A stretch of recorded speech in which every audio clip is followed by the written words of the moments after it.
toutes les grandes idées qui avaient été défendues pendant mai 68 sont en train de mourir à l'heure actuelle. Bon, en fait, mai 68, c'est une révolution culturelle de profondeur qui a eu lieu dans tout l'Occident, parce que vous avez mai 68 en France, vous avez Woodstock aux États-Unis, vous avez au Japon en même temps, c'est pendant les Ah années ouais. 60, ouais, c'est un truc dans tout l'Occident, et y compris des pays qui n'étaient pas occidentaux, où tu as eu des révolutions de mœurs. La conséquence de quoi Alors, c'est géopolitiquement? la conséquence en fait d'une génération qui a grandi donc dans un monde qui était arrivé au bout de certaines de ses logiques de capitalisme extrêmement violent, de guerre, parce qu'il y avait eu la Seconde Guerre mondiale, Première et Seconde Guerre mondiale, avec des choses très très graves qui s'étaient passées, des caps technologiques qui avaient été passés. Donc on avait un monde qui était d'une lourdeur extrême à porter pour une certaine jeunesse. La jeunesse des gens qui sont nés, les boomers, c'est les gens qui sont nés entre 50. 40, ouais, c'est ça, c'est entre 45, j'allais dire, et 60, quoi. Ouais. Donc, ces gens-là, hérités d'un monde où il y avait eu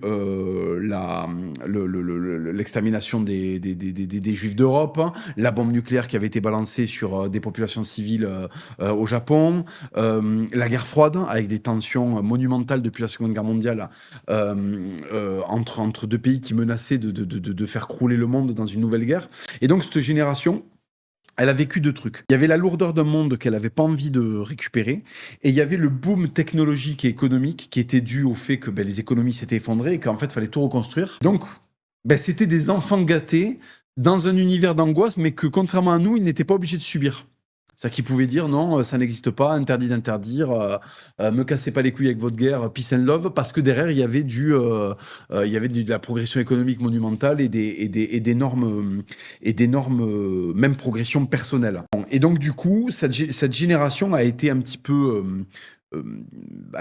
poussée, alors via certains penseurs, dont notamment Sartre, qui est le grand penseur de la Révolution de 68, mais il y en a d'autres. Ils ont été poussés en fait à divorcer de tout ce qui avait fait ses preuves du monde d'avant. C'est-à-dire qu'ils ont jeté le bébé avec l'eau du bain, tu vois. Et ils ont réinstauré des nouveaux paradigmes qui pensaient aussi puissants que les précédents, que les fameux canons classiques.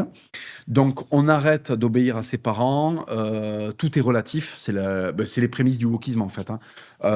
Tout est relatif, la hiérarchie n'existe pas, tous égaux, toutes les idées en fait qui sont en train en fait de mourir actuellement. Donc le 68 hardisme est en fait un phénomène qui est en train de mourir actuellement. Toutes les grandes idées qui avaient été défendues pendant mai 68 sont en train de mourir à l'heure actuelle. Parce qu'elle était très concomitante à un état économique qui n'est plus vrai aujourd'hui.